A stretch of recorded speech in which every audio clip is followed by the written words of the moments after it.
All right, tell me this. Tiger undergoes another back surgery 2 weeks ago. Yeah. I don't know. And this was a pretty serious one with that collapsed disc in the spinal cord. Mm-hmm. I know you were kind of hoping he would come out and play a little bit, right? He'll turn 50 next year. We sure are hoping to. We hope he will. I mean, I know he signed the deal with Insperity, who's one of my sponsors, and we have the Insperity Invitational. I'm hoping we'll see him there. I mean, the good part about the Champions Tour is if you do have something going on, you can take a cart, which I think is a big deal. I mean, Yes. Look, golf is rough on your body, and you do it as long as we do it is rough. It's going to be even rougher, and especially you're seeing with a lot of guys, Tiger's age and a little bit lower, they've gotten so much speed that they've abused their body a little bit, and sometimes that's showing. But yeah, I think he'll play. I hope he will. I mean, it'd be good to see him anyway. I mean, I wish him the best with his surgery, but I imagine having back surgery is getting old for him right now. You know it.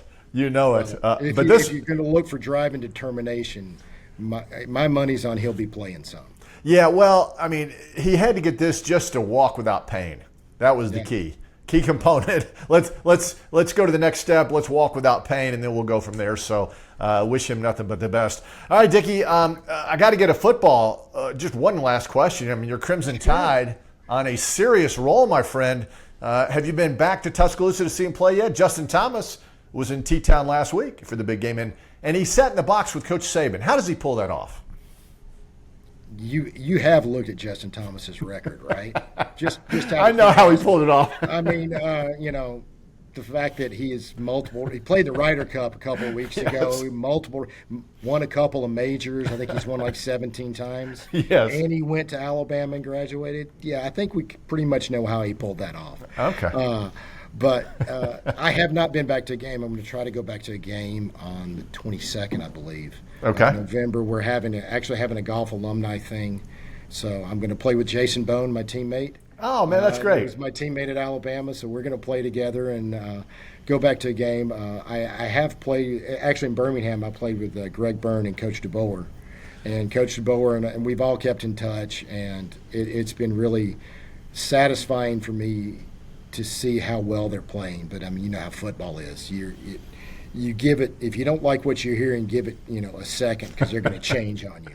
Especially nowadays, yeah. Yeah, exactly. And, the FSU game was very difficult. But, I mean, who learns from winning? You learn from adversity. And I think the team has really responded. And I'm so happy for Coach DeBoer and those kids because those kids put in a lot of effort.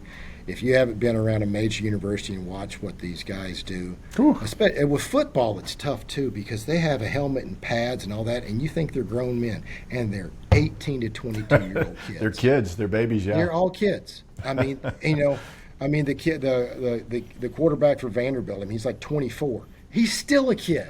He's old for that, but 24 is a kid, right? Yeah. So I mean, it's amazing the commitment these guys have. And I'm so happy for their success. And the great part about it is the lessons they learn playing football at a major college like Alabama are going to take with them for the rest of their lives. And they're got a good chance to be successful. They're going to get a degree, and you don't have to question whether they have a commitment. They get things done. So, yeah, it's exciting to see. Yeah, well said, Dicky. Well said. Jason Bowe, by the way, one of my favorite guys. And were you with him the day after Halloween? You guys were at the University of Alabama. He gets the hole-in-one to win $1 million, accepts it, has to turn pro, and he said that's really what catapulted him to a professional career because he really had no financial backing. Were you there that day?